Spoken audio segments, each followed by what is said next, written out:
इस्तीफा देने पड़े। राज्यसभा में गृह मंत्री अमित शाह के बाबा साहेब अम्बेडकर पर बयान के बाद सियासत गर्मा गई है। विपक्ष का कहना है कि गृह मंत्री अमित शाह ने अम्बेडकर का अपमान किया है, जिसके लिए उन्हें माफी मांगनी चाहिए। इसी को लेकर बसपा सुप्रीमो मायावती ने प्रेस कॉन्फ्रेंस की। प्रेस कॉन्फ्रेंस के दौरान मायावती ने बीजेपी और कांग्रेस पर जमकर निशाना साधा। मायावती ने कांग्रेस और बीजेपी दोनों के अम्बेडकर के प्रति सम्मान को दिखावटी बताया है। मायावती का जोरदार हमला, दलित वोट बटोरने की साजिश। जहां मायावती लगातार हमलावर नजर आ रही हैं, भाजपा कांग्रेस से दलित समाज रहे सावधान चेताती हुई नजर आ रही हैं मायावती, और इसके साथ साथ बाबा साहेब के प्रति सम्मान दिखावटी है। जहां कांग्रेस और बीजेपी दोनों पर हमलावर नजर आ रही हैं। कांग्रेस ने बाबा साहेब को संसद नहीं पहुंचने दिया था, गंभीर आरोप लगाती हुई नजर आई। भाजपा और कांग्रेस की नींद उड़ी हुई है, ये लोग सिर्फ संविधान की बात करते हैं। मायावती ने जोरदार हमला बोला है विपक्ष और उसके साथ साथ सत्ता पक्ष पर। ये लोग संविधान पर अमल नहीं है, संविधान को नहीं मानते हैं ये लोग। मायावती गंभीर आरोप लगाती हुई नजर आई। दलित वोट बटोरने की साजिश है। भाजपा कांग्रेस से दलित समाज सावधान रहे। मायावती इस मुद्दे को लेकर दोनों ही पार्टियों पर हमलावर नजर आ रही है कि दोनों की नजर दलित वोट पर है, इसलिए इस तरह का ढोंग रच रहे हैं।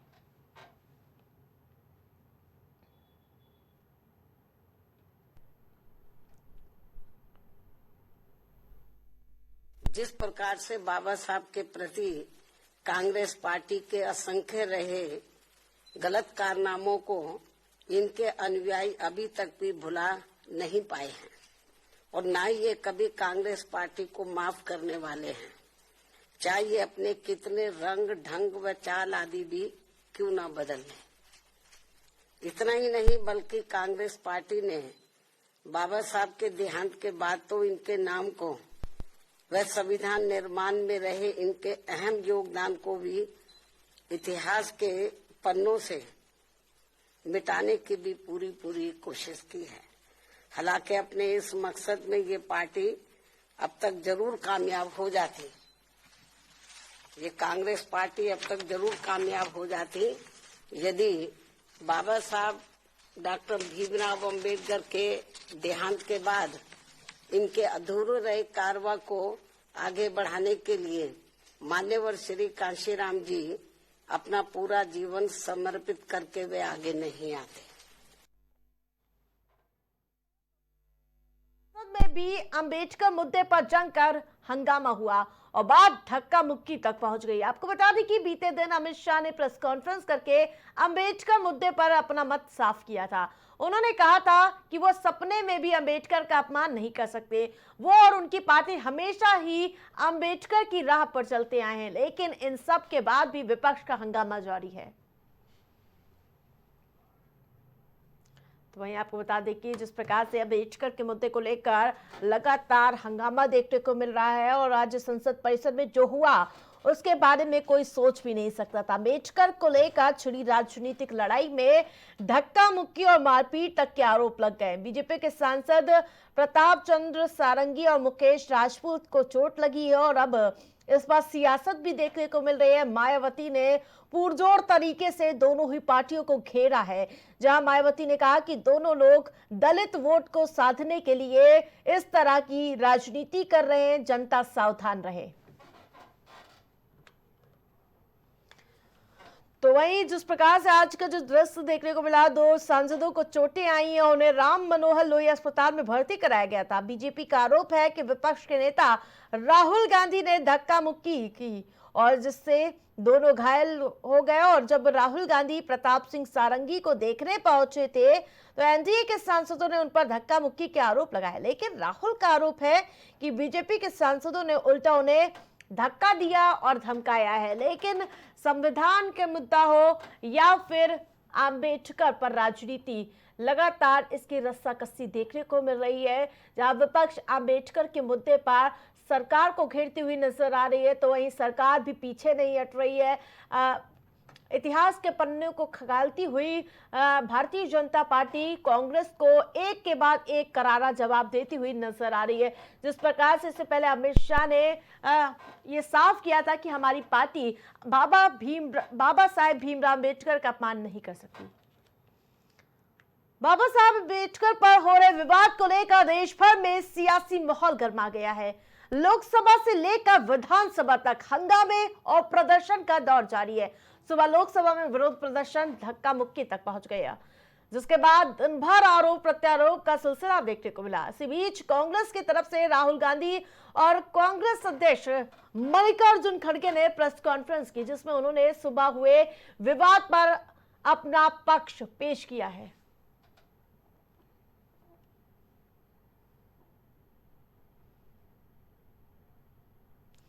धक्का मुक्की पर कांग्रेस का पक्ष सामने आया। बिना सबूत बीजेपी बात कर रही है खड़गे पर। शाह ने बाबा साहब का मजाक उड़ाया। अमित शाह को माफी मांगनी चाहिए। जो आपको बता दें कि खड़गे और कांग्रेस पार्टी लगातार अमित शाह से माफी की मांग करती हुई नजर आ रही है। राहुल को बदनाम करने का बीजेपी का यह एजेंडा है। हम सभी शांति से लाइन से जा रहे थे, खड़गे। बीजेपी सांसदों ने हमें रोकने का प्रयास किया। यही नहीं, रोकने का प्रयास किया और उसके साथ साथ हम पर हमला भी किया, मुझे धक्का दिया, मेरे पेट यानी कि पैर में चोट आई है। इस तरह का गंभीर आरोप लगाते हुए नजर आए खड़गे। ये विवाद अडानी से शुरू हुआ। राहुल गांधी ने इस पर जवाब देते हुए कहा, बीजेपी नहीं चाहती इस पर चर्चा हो। राहुल गांधी ने कहा। राहुल गांधी ने यह भी कहा कि बीजेपी सांसद तख्ती लिए हमारे सामने खड़े थे।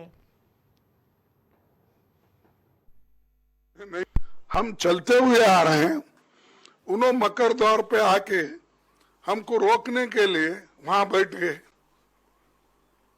और हम पार्लियामेंट को टाइम भी खत्म हुआ था और 5 मिनट बाकी थी, इसलिए हम अंदर जाना चाहते थे, लेकिन उन्होंने दरवाजे पे रोका और ऐसा कि उन्होंने अपना मसल पावर दिखाने के लिए इतने सारे वहां पर उनके पुरुष एमपीज थे, पूछो मत।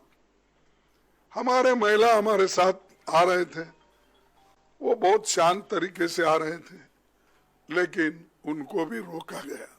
तो इसीलिए ये जबरदस्ती हमारे ऊपर हमला करके, और मैं उसमें पहले ही मैं किसी को धक्का देने की स्थिति में नहीं हूं, लेकिन मेरे को खुद वो लोग धक्का दिए, मैं अपना बैलेंस नहीं संभाल सका, मैं नीचे बैठ गया। शुरुआत हुई पार्लियामेंट से कुछ दिन पहले, अदानी जी का वो यूएस में केस आया और पूरे टाइम बीजेपी ने उस पर डिस्कशन रोकने की कोशिश की और बीजेपी की बेसिक स्ट्रैटेजी थी कि ये अदानी का जो मामला है इसकी कोई चर्चा ना हो, इसका कोई डिस्कशन ना हो, ये दब जाए। और शुरुआत में इन्होंने ये फुल टाइम इनका काम था, कभी कुछ डिस्ट्रैक्शन करते हैं, कभी कुछ डिस्ट्रैक्शन करते हैं। उसके बाद अमित शाह जी का बयान आता है और हम पहले से कह रहे हैं कि जो बीजेपी आरएसएस की सोच है, एंटी कॉन्स्टिट्यूशनल सोच है, एंटी अंबेडकर जी की सोच है, और जो अंबेडकर जी की मेमोरी है, जो उनका कंट्रीब्यूशन है, उसको ये लोग मिटाना चाहते हैं, खत्म करना चाहते हैं। फिलहाल मामले पर सियासी घमासान जारी है। हर पार्टी अपना पक्ष रख रही है और सामने वाले को दोषी ठहरा रही है। कांग्रेस की प्रेस कॉन्फ्रेंस के बाद बीजेपी ने भी प्रेस कॉन्फ्रेंस की, जिसमें उन्होंने कांग्रेस पर पलटवार किया है। तो वही पलटवार करते हुए उन्होंने क्या कुछ कहा, ये आपको बताते हैं। जहां कांग्रेस का रवैया, जो कांग्रेस पार्टी का रवैया है, वो बेहद ही निंदनीय है। बीजेपी का आरोप है कांग्रेस ने लोकतंत्र को कुचल दिया है। शिवराज सिंह चौहान ने प्रेस कॉन्फ्रेंस की थी और उसके बाद गंभीर आरोप लगाए हैं और आदिवासी सांसद के साथ अमर्यादित व्यवहार किया गया। बीजेपी ने गंभीर आरोप लगाए राहुल ने शारीरिक ताकत का प्रयोग किया। शिवराज सिंह चौहान हमलावर नजर आए कांग्रेस पार्टी पर। राहुल गांधी अभी अहंकार में हैं। जहां राहुल ने शारीरिक ताकत का इस्तेमाल किया। राहुल नेता प्रतिपक्ष पद पर रहने के लायक नहीं है, गंभीर आरोप है। उसके साथ साथ बड़ा आरोप लगाया है शिवराज सिंह चौहान ने। उसके साथ साथ उनका आचरण सबने देखा। राहुल गांधी के आचरण पर भी सवाल उठाते हुए नजर आए। कांग्रेस अपने पाप के लिए माफी मांगे, पीयूष गोयल ने कहा। कांग्रेस का रवैया निंदनीय है।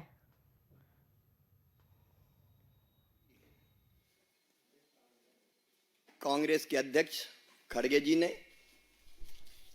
और राहुल गांधी जी ने प्रेस कॉन्फ्रेंस की थी। हम सोच रहे थे कि वो संसद में उनके द्वारा किए गए कुकृत्य की पाप की क्षमा मांगेंगे, लेकिन उन्होंने क्षमा नहीं मांगी। मुझे तो समझ में नहीं आया कि उन्होंने प्रेस की क्यों। उस प्रेस से भी उनका अहंकार झलक रहा था। एक बहन एमपी, महिला एमपी वहां पर मौजूद थी, टीडीपी की एमपी है, और उन्होंने सहारा दिया प्रताप सारंगी जी को, जो बहुत बुजुर्ग है और आपने सबने देखा है कितने, is quite a frail person. उन्होंने उनको लिटाया। उनकी भी चुन्नी पे पूरे खून से लिप्त थी उनकी चुन्नी, क्योंकि सारंगी जी को चोट आई थी। उसके बाद कुछ माननीय सांसदों ने राहुल जी को बुलाया कि देखिए आपने क्या किया, ये क्या व्यवहार है। तो वो आके देख के सिर हिला के चले गए कि दिस इज नथिंग। ये कोई तरीके, आपने तो टीवी पे देखा होगा उनका व्यवहार। तो जब मालूम नहीं पड़ा, इतनी तो शिष्टाचार किसी सामान्य आदमी के पास भी होती है। ये तो एक उच्च लीडर ऑफ ऑपोजिशन के कॉन्स्टिट्यूशनल पोस्ट पे बैठे, इतना भी शिष्टाचार नहीं कि माफी मांगे, इतना भी शिष्टाचार नहीं कि चिंता करे उनको क्या चोट लगी है, इतना भी शिष्टाचार नहीं कि कोशिश करे कि उनको जल्द से जल्द मेडिकल हेल्प मिले। मैं समझता हूं ये इतना घिनौना हरकत है, ग्रीवियसली हर्ट करने की जो उन्होंने कोशिश की है प्रताप सारंगी जी को। अभी हर पार्टी सामने वाले को दोषी ठहरा रही है। कौन सही है कौन गलत ये कह पाना मुश्किल है, लेकिन संसद में इस तरह की घटना होना हर तरह से निंदनीय है। राष्ट्रपति में मेरे साथ फिलहाल इतना ही। देखते रहिए प्राइम टीवी।